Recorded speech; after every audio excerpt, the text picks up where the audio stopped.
الہاکم التکاثر حتی زرتم المقابر۔ میں آسان ترجمہ قرآن کنز العرفان یہاں بیان کروں گا۔ یہاں الہاکم التکاثر زیادہ مال جمع کرنا، یعنی زیادہ مال کی طلب، حل میں مزید مور مور مور، اور آ جائے اور آ جائے اور آ جائے، اس سے تمہیں غافل کر دیا ہے۔ کس چیز سے؟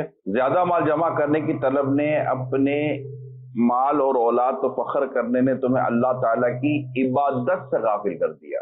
اس سے معلوم ہوا کہ کثرت مال کی لالچ جو ہے نا، ہرس، اور اس پر اور اولاد پر فخر کا اظہار کرنا اور اس میں مبتلا ہو جانا، یہ آخرت کی جو سعادت ہے نا، اسے محروم کر دیتا ہے۔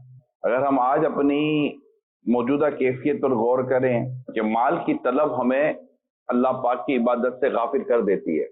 صحابہ کرام علیہ الرضوان بھی کاروبار کرتے تھے، نبی پاک صلی اللہ تعالیٰ علیہ وسلم نے کاروبار سکھایا کرتے تھے، بتایا کرتے تھے، خود نبی پاک صلی اللہ تعالیٰ علیہ وسلم نے تجارت فرمائی ہے، اور بعض صحابہ کرام علیہ الرضوان کو اللہ پاک نے بڑا مال دیا تھا، مگر انہیں مال کی طلب نہ تھی، ایک ضرورت ہے۔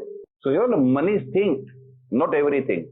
ہمارا پرابلم یہ ہے کہ ہمیں مال کی طلب ہے، اور ایسی طلب ہے جو ختم نہیں ہو رہی۔ مال کی طلب کا نقصان میں آپ کو بتاؤں، حدیث پاک کے اندر میں آپ کو انشاءاللہ تعالیٰ ایک حدیث سناتا ہوں۔ یہ پیارے آقا صلی اللہ تعالیٰ علیہ وسلم ارشاد فرمایا، بندہ کہتا ہے میرا مال میرا مال، اس کے لیے تو اس کے مال سے صرف تین چیزیں ہیں، جو اس نے کھا کر فنا کر دیا، یعنی کھا پی لیا، ختم، فنش، پہن کے پرانا کر دیا، جو کسی کو دے کر آخرت کے لیے ذخیرہ کر لیا، یعنی کہ صدقہ کر دیا، خیرات کر دیا، راہ خدا میں خرچ کر دیا۔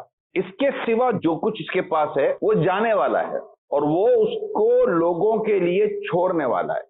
یہ بات آج سمجھ میں آ جائے تو بہت اچھی بات ہے، ورنہ جب نظریں چھت سے لگی ہوئی ہوں گی اور بستر پہ سوئے ہوئے ہوں گے اور روح قبض ہو رہی ہوگی، اس وقت یہ بات اللہ نے چاہا تو بہت اچھی طرح سمجھ میں آ جائے گی۔